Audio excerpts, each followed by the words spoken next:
Hey, everybody, welcome to the Glenn Kuiper Show on my YouTube channel. We appreciate you stopping by on a Wednesday night.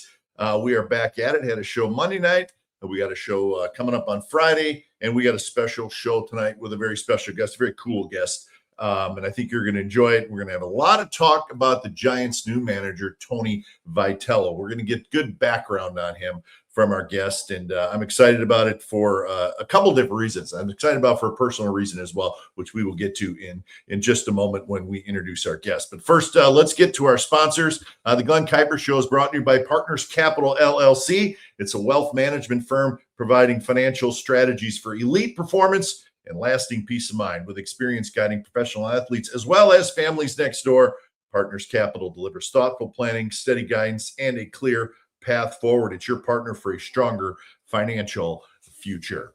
We're also brought to you by the Carrig Real Estate Team.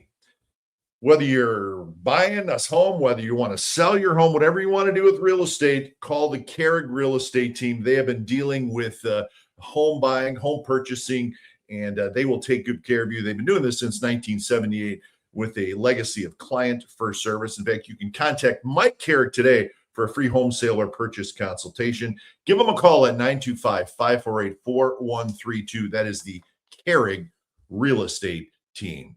And we're also brought to you by the good folks at Tilden Properties. By investing in California's multifamily real estate with Tilden Properties, you'll see quarterly dividends and equity buildup in the real estate market. They're Bay Area based, they're family owned, and they are good people. Tilden Properties, they've been building investment wealth for their clients since 2008. Why not become one of their clients? Call them at 925-209-8558. We're also brought to you by Area Rug Cleaning Direct. It's a subsidiary of Gamble's Flooring.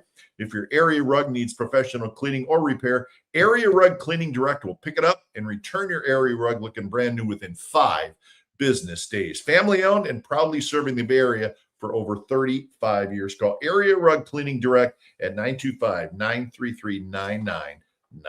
Thank you to our sponsors. We appreciate that as always. Now it's time for what's going to be it's going to be a fun show. I'm looking forward to it for a number of different reasons. My guest, his name is Tim Jamieson. We want to bring him in. There he is. That's TJ. How you doing? I'm great, Glenn. Great to see you. Okay, so Tim Jamieson, the former head baseball coach at the University of Missouri. He had Tony Vitello as a player. He had Tony Vitello as an assistant coach. Nobody knows more about the baseball in Tony Vitello than Tim Jamieson. TJ, your name was in the newspapers a lot when they hired Tony Vitello, so a lot of people were curious about you. That's why I was excited to have you on. So I really appreciate you coming by to talk about the new Giants manager. No, it's my pleasure, and so excited for Tony, but then also just to be able to follow his career with the Giants and see what transpires over the next several years. And then, of course, he's hired a couple of other my former players as assistant coaches, and so it's just I couldn't be more excited for somebody, but then also selfishly, I get to kind of experience it from a distance. Mm-hmm. Now, I told people on Monday when I was teasing our show that I had a special guest come on, but there was a lot more to it than just Tony Vitello. You and I have a personal relationship in baseball that goes way, way back. And I've told some people out here like, yeah, well, Vitello's coach, like he was my coach. So the story goes, folks, is when I was in college at the University of New Orleans for 2 years, 1984 and 1985, Tim Jamieson was one of the coaches at the University of New Orleans. So that was 40 years ago, TJ, and for no reason, but when I left there, you headed out a couple years later to the University of Missouri, but we haven't spoken in 40 years. No, that's pretty cool. That's pretty cool because I always had a lot of respect for you. You weren't a lot older than us. You were a graduate assistant coach, and you were maybe 3-4 years older than us. But I could tell you were a good dude, and I know you cared a lot about us as players because you had just been a player yourself. But so 40 years ago, you and I were together at the University of New Orleans, and it's great. It's really great seeing you and talking to you. So it's a personal thing tonight too to have you on. So I appreciate it. Well, I was watching Tony's press conference, and whoever emceed the press conferences kind of going around the room. And of course, I knew your brother had been with the Giants forever and had kind of lost track of what you've been doing. And you mentioned all the Glenn Kuiper's here too. I said, oh my God, Glenn Kuiper, is that the same Glenn Kuiper? It's got to be Glenn Kuiper because It's got to be, yeah.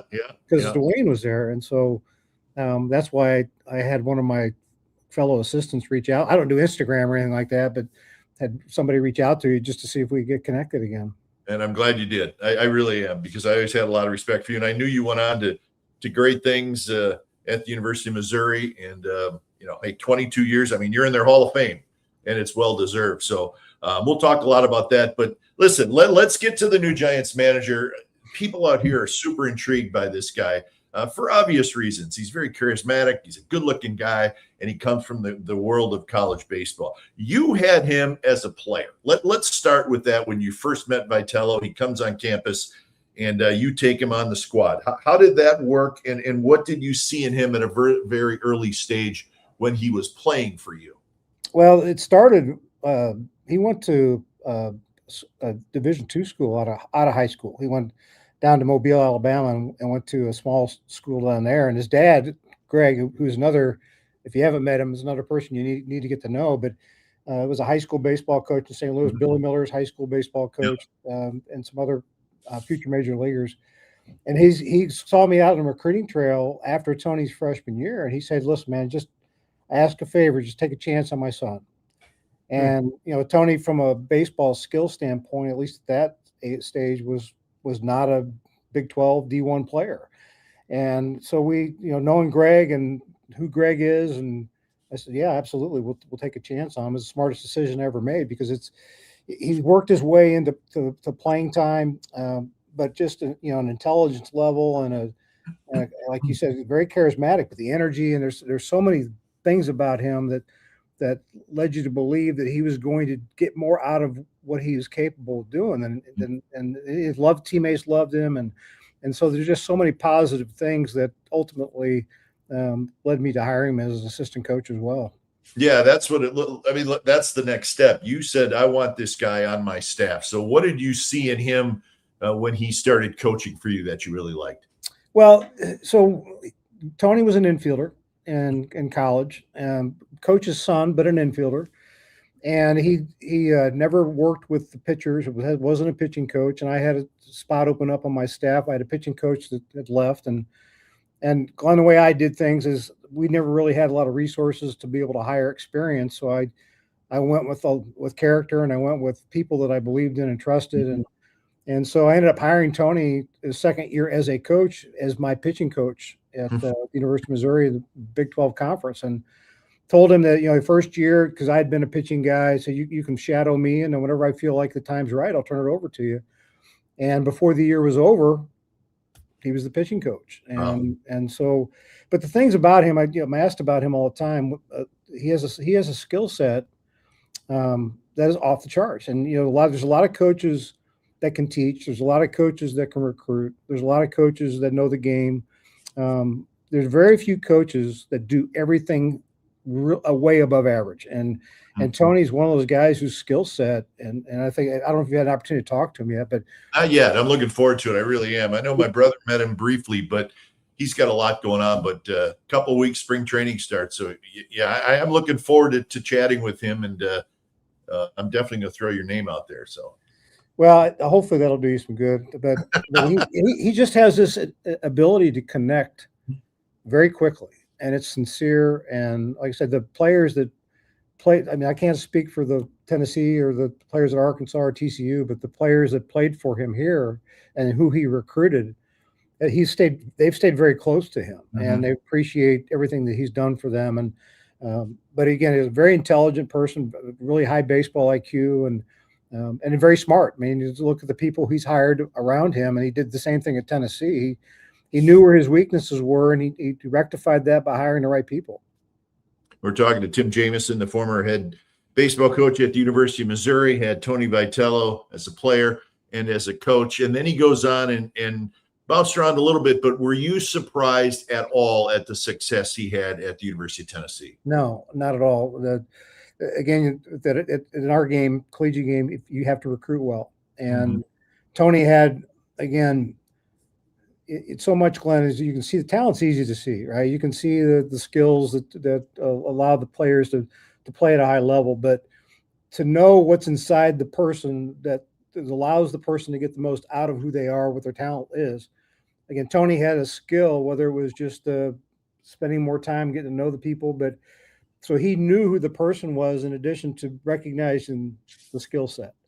And so he recruited the right people that were going to get the most out of who they were, and people that were good teammates, Mm-hmm. and people that were team first and not selfish. And so he did that for me at Missouri. He did that for the TCU in Arkansas, and then so there was no doubt in my mind he was going to have the right people. And then who he hired on his staff, it was a recipe for success. Yeah, I mean, so it sounds like he has the ability, or at the college level at least, it's not one thing fits all the players. You almost have to look at it on an individual basis, because I think that's what you need to do in pro ball as well. Because you have so many different, personalities, and guys are from different countries, and some guys are making 10 million, some guys are making 1 million. There's a lot of different variables, and I don't think you can just put a jacket over all of them. And it sounds like he has the ability to handle individuals at the college level. And I think if you can do it at the college level, you could probably do it at the pro level. Yeah, I think what he does best is he supports the people that are, well, it'll be the players, it'll be the coaches, but the players will know he has their back, and he will do everything on behalf of them. And he's a very selfless person when it comes to receiving credit or things along those lines. So he's going to get the most out of each individual player. I can almost guarantee you that, and get them to play together as a team, because that's what he's done. And he's humble. He's not going to be someone who's he's got an ego. I mean, but everybody who's successful does, but he knows where it's at, and he keeps it in check, and he knows what's most important, and that's the players and their ability to perform. TJ, were you surprised that a major league team made an offer to a college coach? And I'm not talking specifically Tony, I'm just saying in general, that a major league team was willing to take this shot, go out of the box, and offer their manager's job to a college head coach. No, it's without a doubt. It's it's a little bit. I mean, baseball's baseball. It's the game is the game, but in terms of professional baseball and collegiate baseball, the paths that are taken to get to the top of both of those is just different. It's just you didn't play professionally, or you didn't start out in a professional organization. It's a very difficult business to crack into, and so then that's been going on forever. That's not something that's been recent. You're seeing more assistant college coaches hired to coach at the minor league level than what you used to see. But I as a manager with no professional experience, completely out of the box. Yeah. Now, are you surprised that Tony took the job? Not at all. I think because he had it pretty good at Tennessee, right? I mean, he did, but I think again that's one of his strengths is he needed another challenge. I think he looked at this as first, maybe again you got to know Tony. Like Tony's got a plan for everything, and I'm sure in the back of his mind somewhere he'd written down I want to manage a big league team at some point in my life. Yeah. And so nothing that he does is accidental or coincidental. And so that's part of it. But I think too is that he recognized this as an opportunity to do something that he's always wanted to do, but it's another challenge. Yeah. And that's what he's all about. And I think again that's why the competitor in him is he's going to kick this thing in the butt, because that's just who he is. Did he contact you at all during the process of being offered the job, or has he ever talked to you about, hey, you know what, I wouldn't mind managing at the big league level? No, we've got a great relationship, but he's got so many resources. Yeah. With that, I mean, his dad is like number one. His dad is, but he's also made so many good connections in the sport of baseball at the professional level, even though he hasn't worked at the professional level, the number of scouts and scouting directors and people that have been on campus to see his players, and Tony's again great at networking and getting to know people. I mean, just again, Jace Tingler and Hunter Mence, two big leaguers that he's hired, are one's a former teammate and one's a guy he coached, and so he's very well connected in the professional game. He just hasn't worked in it. Yeah. So he had enough people to go to for advice or to get some questions answered on what was a massive decision by him. Yeah, and I think for me, it's, you know, he's got his dad, and I think he looks at me more from a supportive role than someone who he's going to lean into for advice. Because again, and Tony's pretty independent when it comes to a lot of that as well. I think he knows what he wants to do, and he might need an affirmation, but I don't know that it's necessarily advice. So why do you think this will work? Because I think he understands how important relationships are. He values them. He'll work hard at them. He'll be intentional about them. He surrounded himself with, again, people that have been at the big league level that can help it guide him. Yeah. But I still think, Glenn, the role of a manager, the role of particularly in the sport of baseball, is managing the personalities and managing the people, and being able to, again, have them believe in him so that they want to play at a higher level, but they'll play for each other. And so from a talent standpoint, and big leagues is the big leagues, and you know more about where the Giants are compared to other teams than I do, but you still see the best teams have the best chemistry, and they play for each other, and all those things that are kind of cliche, but that's the reality of sport. And so I think he will do well with that, and he'll put the right people in the position to be successful, and he'll listen to the people around him. Yeah, and that's good, because I do think the Giants made a very strong effort to surround him with people in the dugout, right? And there's young people, but there's also, you know, the assistant pitching coach, Frank Anderson. I know he has a strong relationship with him. Ron Washington, right? Ron Washington's been in professional baseball for 50 years. He's a terrific coach. He's been a manager. That's not a bad guy to have, you know, somewhere close to you in the dugout. And you mentioned Tingler, who's been a manager. So I do think that was a big part of this. The Giants front office said, we love this guy. We think he's going to be a star manager, but let's make sure he's got the right people around him to make tough in-game decisions and pre-game decisions and post-game decisions. But it looks like he has been surrounded by some pretty good people by the Giants. Yeah, and I think, you know, the biggest from a baseball perspective, you know, our game, the collegiate game, is 50. Well, he ends up playing in 60 plus 70 games because they're in the postseason. Mm-hmm. But the games are spread out. I mean, we never had more than 5 games in a week. Usually it's 4 games in a week, and so the pitching staffs are much more condensed. And so I think the learning how to utilize the pitching staff and that, so that they, you know, maintain their stuff and their health, and that's. But again, I think that's why he's got the people around him to help him with that. And I guarantee you that over the last couple of months since he's been hired, he's been talking to the right people and learning as much as he can about how to do this job at this level. Yeah, what do you think? Just as a baseball guy, what do you think will be the most difficult part of this transition for him? You know, Glenn, I don't know the egos of the people that play for the Giants. And so managing, you got people that are going to play regardless of who they are as people. And again, I don't know the Giants. They may have all great people, but when you're paying people to play, you're going to play them. And at the collegiate level, if this person doesn't fit, or this person doesn't have the right attitude, or this person, you know, it needs a different view of what college baseball is, and we're going to dump him, get rid of him, move him on. Yeah. And you have the autonomy at the collegiate game to do that.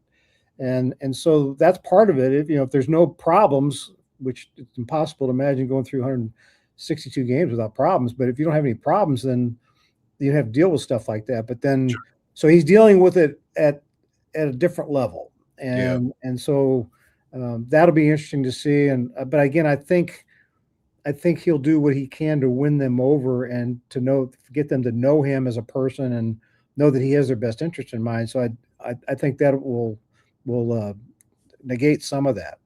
A lot of baseball people, talking about this because it is a fascinating story, and I think people are very, very intrigued by how he's going to do.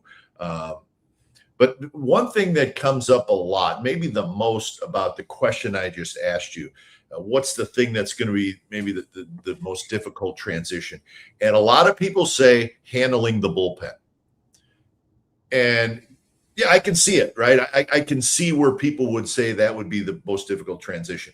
As a longtime college baseball coach, tell us how it works at the collegiate level. I know you guys play a game or two in the middle of the week, and then you got the big conference weekend, Friday night starter, that type of thing. But how is that going to be different than what he's going to have to deal with day in and day out with a pitching staff? Because that's the one thing that I even feel like he's going to have to watch real close. No, there's no question. I think a lot of it's just the volume of games that they're playing and having to, obviously you're trying to win every game that you go out there and play, but having certain guys that are available, certain guys that aren't available, and having the structure and the communication that where who you have and who you don't have, and some guys aren't good. Some guys got a red dot next to their name, right? Meaning they can't go that night, right? Go there, and the college game is different from the perspective is it's more of a sprint because you got 3 games on a weekend, and generally you're talking about the conference games, the games that are the most important games, and so you can pour all your resources into those 3 games and not have to do it again until the next Friday. Okay. Where big league game where you're playing 6 out of 7 nights, sometimes more than that, and the midweek game a lot of times was you would staff it. You might have a 4th starter, or you might just throw everybody out there for an inning and help guys that haven't pitched or guys that maybe pitched on the previous weekend to lighten their load to make sure they're ready in the following weekend. So you weren't, as a head coach at the collegiate level, you weren't worried a whole lot about your bullpen because it's just not really a thing, right, at the college level. Well, if you think, Glenn, you played at the University of New Orleans, we only had 7 or 8 total pitchers on our team. Yeah. And so I think one of them pitched every game. I think so, if not more than one of them. So the college game has evolved, though. I mean, it used to be that you had your starters and you had a closer, and everybody else wasn't good enough to start or close. And now it's particularly, again, in the SEC, where Tony has been for several years, you develop pitching staff. You have relievers, you have matchup guys, you have starters, you have the back end, and so it's become more like the pro game. Yeah. But again, it's not every night, and so I just can't. I see some of the numbers from the professional people, how many appearances that they have. They don't have a lot of innings, but just the number of total appearances, it blows my mind because again, I've never experienced that. I don't know how they do that, and I don't know how the starters throw in 4 days rest because our guys get 6 or 7 days. Sure. There's a theory out there that the Giants this year, they'd like to play with a little bit more of an edge. I mean, they got good players, they really do. Maybe a little bit of an attitude. Maybe that was one of the smaller reasons why they liked Tony Vitello. Not be afraid to piss off the other dugout. I know that may be a college thing, but it can happen at the big league level as well. Can he bring that type of attitude to a major league dugout? Because I do think that they would like to see this team, even though it's got some really talented veteran players, maybe have just a little bit of an edge. If he doesn't have that, he is trying extremely hard to suppress it. Because again, that's not in his DNA. If you watch him during the games at Tennessee, I mean, if you know Tony, like he is trying so hard to stay composed, and he does a great job with it because again, it's not his DNA. His DNA is to be extremely competitive and to battle. Sure. And that's another thing he's going to have to, like, again, 162 games, Tony. Like, you have to kind of pace yourself a little bit with that. But again, that's another in me. That's a strength. You'd rather have a guy that you have to kind of pull the reins on Absolutely. occasionally, and that's Tony. I mean, like, Tony got kicked out about twice a month at Missouri. Had to have a different first base coach, but again, it never bothered me because the players fed off of it, for one thing, Yeah. and secondly, it's just he was fighting for his team, for his Sure. players, and for us, and for the program, and so that, again, I think it's another strength that he has. Yeah, and I think that's interesting too, because and that's one of the questions about this that we're going to find out an answer for. Is I think that's great. Let's play with a little more of an edge this year, but can you get guys to do that at this level? I think that's going to be. I think you can, and I think they're going to like this guy a lot. I really do. But that's another thing that we'll watch for, right? Can you get a 30-year-old guy who's a very good player, making a lot of money? Can you get him to I don't want to say change his style, but maybe just play with a little edge, like let's go. Let's go. And I think at times the last couple of years, I think fans got a little frustrated because maybe the team seemed a little passive, even though it probably wasn't. But that's what the fans sort of saw, right? And I think that's something that the Giants organization is really looking at. I really do think so. And it's going to be interesting to see if he can do that. Yeah, I agree with you, because he'll temper it a little bit, especially I think at the beginning, because he doesn't know the umpires, and the managers on the other side and the other dugout have been doing this longer than he has, and I'm sure he's cognizant that he wants to earn their respect, and so he's aware of all that, and but at the end of the day, like, his blood will boil, and it's great though, Glenn, because the blood will boil, but he still stays like true to the game. Like, he doesn't lose it. Like, he'll get pissed, and he'll get emotional, but you never see him like lose it. And so that energy is real. Yeah, it's good. I mean, it'll be interesting. You mentioned one of the coaches, Hunter Mence, who's the Giants hitting coach, came from the Blue Jays, younger guy, and he played for you, right, at the University of Missouri. Coach for me too. Yeah, and we're very intrigued by a lot of the choices for his coaching staff, because we don't know a lot about him. What can you tell us about Hunter Mence? Because, as I said, he is the main hitting coach. So Hunter played for me for 3 years. Tony was on the staff and coached Hunter. Hunter was a Team USA guy, got drafted, made it to AAA. So he had a good playing career, and came back to Missouri to get his master's degree in sports psychology, of all things, and so he ended up doing that. And then I had a spot open up on my staff, and very much like Tony, I mean, Hunter hadn't really coached at the collegiate level, but the character and the human being side of it was off the charts, and so we gave him an opportunity to coach here, and so I think what you'll get in Hunter.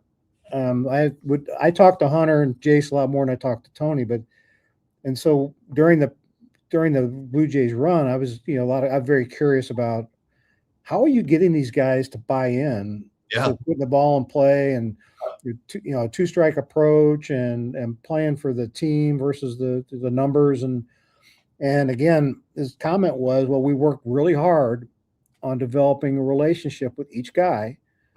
And so they knew that we had their best interests in mind. And so when it's a trust thing, Glenn. Once the players trust you, they're going to listen to you, and they're more likely to try the things that you ask them to do. And so he had relationships, like, he was with Guerrero and Bichette and those guys as a minor league coach. And so he's been with them for a long time. He's a great teacher. He simplifies things. I mean, he understands the game at a very high level, but he's able to communicate it on a much more simple level to the players. And the players don't want all that BS. Yeah. I'll never forget, Ian Kinsler played for me, and when he's with the Padres, he told me the story about, Coach, I get in the box, I can't even think. I got so much crap in my head. Yeah. So they put so much crap in my head, I can't even react when the ball's coming at me. But Hunter has again, he will connect with the human being, and he'll do the things that, again as another example. So he said, well, we get them to identify their strengths. We don't harp on their weaknesses. We get them to know who they are, what their strengths are. And so you know, from an OPS standpoint, if a guy is more of an on base guy, then we make sure that he's great at what the things he does to get on base. If he's more of a slugging guy, then we're going to try and maximize the damage that he does. And so they do things on behalf of the players and not on behalf of themselves. And so and Hunter's a rock star. I really believe that the Giants got a great one in Hunter. That's awesome. Yeah, and the things that he did so well in Toronto, you know, like working on really good hitters, power hitters, but let's put the ball in play when we need to, and that's an issue for the Giants. You know, Blue Jays were fun to watch. Yeah, too many strikeouts with, you know, in key spots, guy at third with one out, you know, that type of thing. So I'm looking forward to it, and I'm looking forward to meeting him. He sounds like a good dude. TJ, you've been doing this for a long time. You've been in the game of college baseball, well, like we talked about, over 40 years. I'm convinced, just watching the game now, the collegiate game, that in the last maybe 8 to 10 years, it has taken a huge step closer toward professional baseball. Would you agree with that? Yeah, 100%. But I also think that's partly by design from a professional standpoint. I think it'd be interesting to see what happens. I mean, you hear stories, but in the next collective bargaining agreement, we're hearing that they're going to condense the minor leagues even more. Yeah, wow. and rely more and more on college baseball. College baseball I don't think the big league teams really want to screw around a lot with the high school players. Really? And so, you know, when they go to college, they play at a high level, particularly if you're in the best conferences. Yeah. You have the opportunity to assess and figure out what you need to do to make improvements and you get to learn yourself better.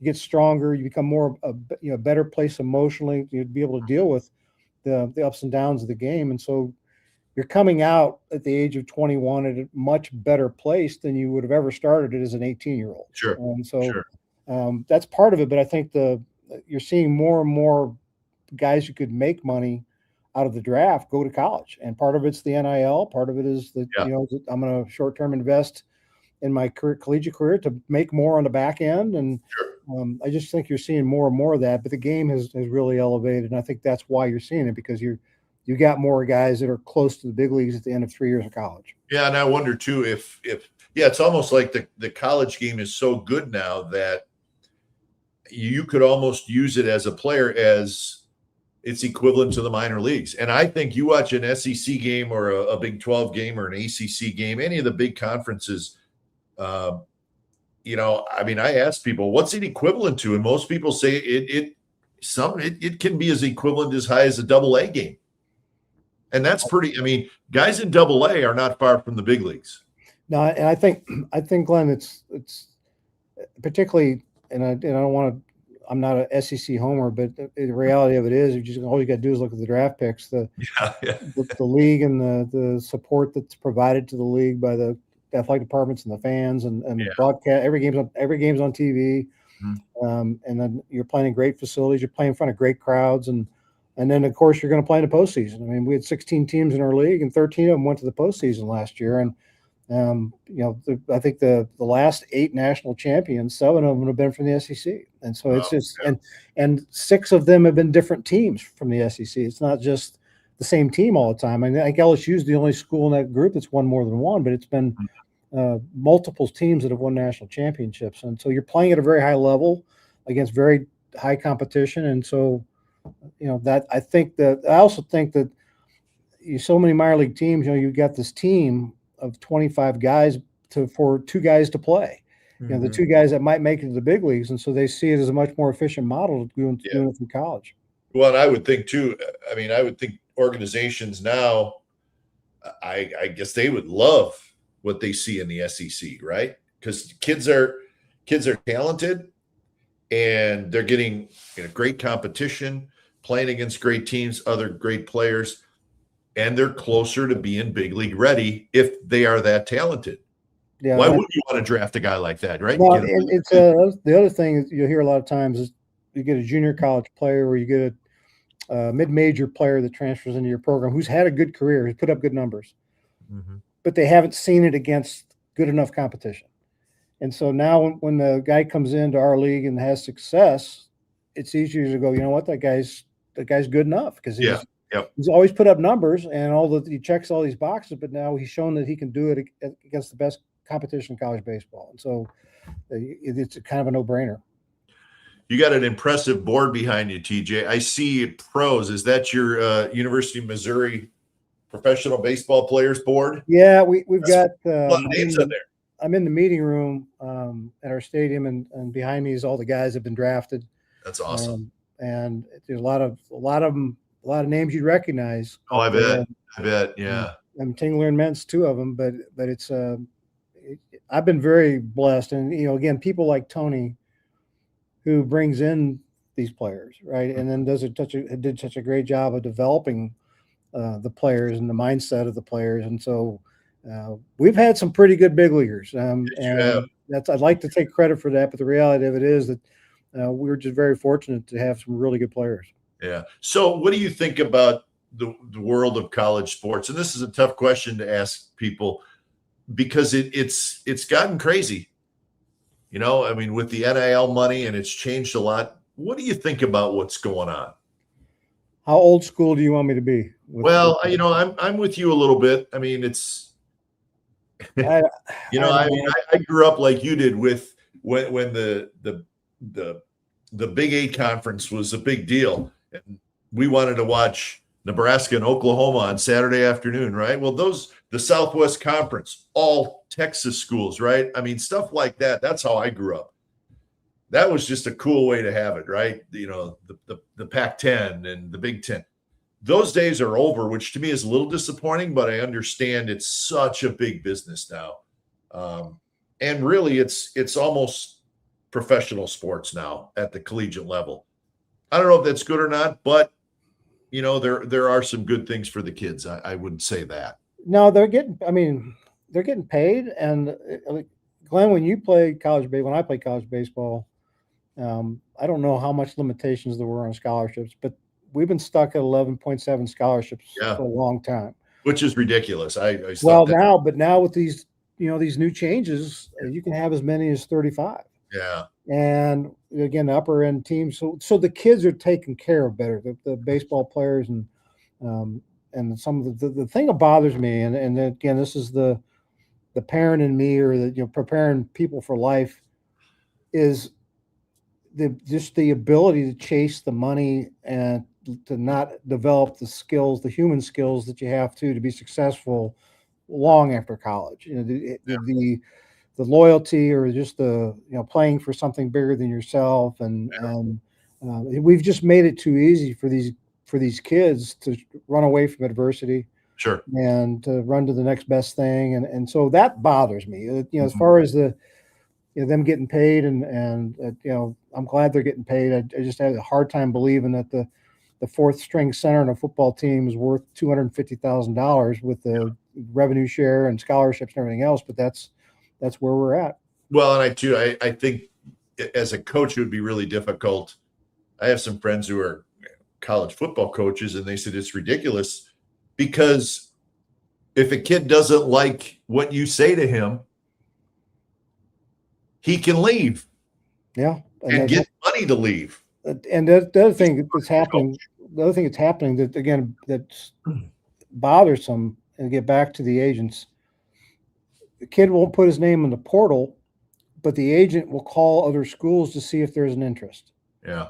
And so again, the agent's getting paid through NIL. The agent has can call as many schools as he wants. Sure. So not only hey, my guy's thinking about getting the portal. What do you guys think? He's thinking about it. What can you give him? Yeah. And so a lot of times these big names don't go into the portal until they already have something else. Sure, absolutely. Which is completely against the rules. Yeah, that's It's hard to figure out. I don't know if it's good or bad or what, but But you know what? College baseball is on an upswing, man. I mean, like you said, the stadiums are full, and you watch a College World Series game now, and it's pretty impressive. It is. They look like they could be in the big leagues the next day. That's how good these kids look. I love the super regional round. In between the regionals and absolutely. Omaha. It's like good old 3-game series, right? Right, and the winner take all, and the regional is cool, but you got 4 teams, and it's a little bit different. But now you get the super regional, and you're earning the right to go to Omaha, and that for a lot of teams that's a bigger step than trying to win in Omaha. Yeah, I like the way that the postseason is set up in college baseball too. I think it's pretty cool. So, Tim Jamieson, I looked it up: 698 career wins as a head baseball coach. If I remember correctly, when we were in New Orleans, the head coach, Ron Maestri, who I know you were with for a long time, I was with Mace for 2 years. I think I drove him crazy, but that's beside the point. But did we not play a game for his 500th career win? Do you remember that? It was a big deal. It was a big deal, and I believe it was his 500th career win. Against Missouri? No, I don't remember who it was against, but it was my senior year, I believe. Yeah, no, I'm sure we did, Glenn. Because it was a big milestone for him, and I remember he was nervous about it. I remember you hitting left-handed and being one of the best-looking guys in Division I baseball. Yeah. I remember. Notice how you said nothing about my skill level, which is fine. I get it. I totally. You were a good-looking guy, Glenn. No question about that. But you think about like that, those teams that you played with. I mean, we went to the College World Series. Well, I love telling the story, but people, talk about Will Clark and Rafael Palmeiro and Jeff Brantley and Bobby Thigpen. We beat them. We beat them. Yeah. Yep. And we beat Walt Weiss and BJ Surhoff and Scott Bankhead before we beat Mississippi State. So yeah, no, I agree. And the one thing down there, I mean, we were an independent at that time.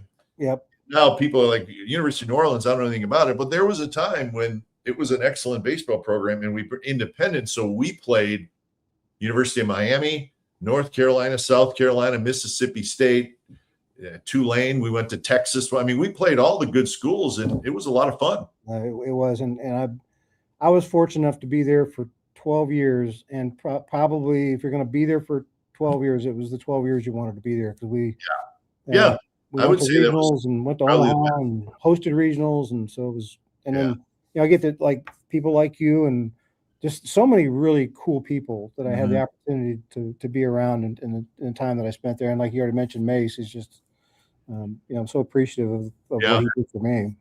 He's a legend.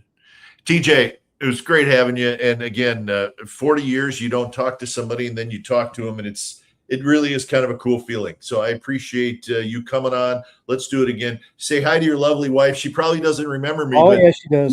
We all went out for all-you-could-eat pizza every Monday night. I remember that very well. Yeah, no, she's got Glenn, that was probably the most enjoyable coaching time of my career, was those years in New Orleans. And a lot of it was, again, the people that were there. I appreciate it. TJ, thanks for joining us. And you know what? Maybe we'll check in this summer, and you can give us your report card on how Tony's doing. How about that? I would love to. All right. Tim Jamieson, thank you very much, TJ. You're the best. I appreciate it. Thank you. All right. So Tim Jamieson has been our guest, the former head baseball coach at the University of Missouri. Like I said, he had Tony Vitello as a player. He had Tony Vitello on his coaching staff. He knows the guy from a baseball standpoint probably as well as anybody. So we really appreciate TJ coming on. And for me, it was fun. This was somebody that I knew fairly well. He was an assistant coach when I was a player, but yet he was very young. He was a graduate assistant, and he was sort of the liaison between the players and the older coaches. And you could tell he was going to have a wonderful coaching career, and he certainly has done that. He's in the University of Missouri Athletics Hall of Fame. So Tim Jamieson, thank you very much for joining us. That's it for tonight's show. Hope you enjoyed it. We're going to talk more Giants baseball on Friday night. We're going to do an early show. It's going to be at 5:00. And Ron Wotus is going to join us. Everybody knows Wody.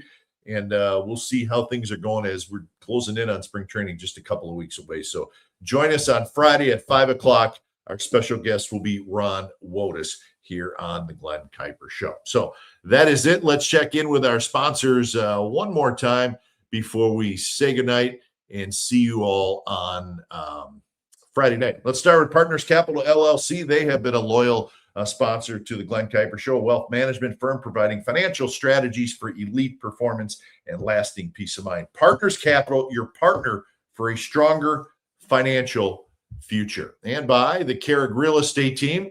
They've been buying and selling homes for people, helping them, getting them through what can be a difficult and stressful time, but they've been doing it with a legacy of client-first service dating all the way back to 1978. Whether you're in the mood to buy a home or you're ready to sell, these are the people you can trust. The Carrick Real Estate Team, they will guide you home. If you're interested in buying or selling, call the Carrick team at 925-548-4132.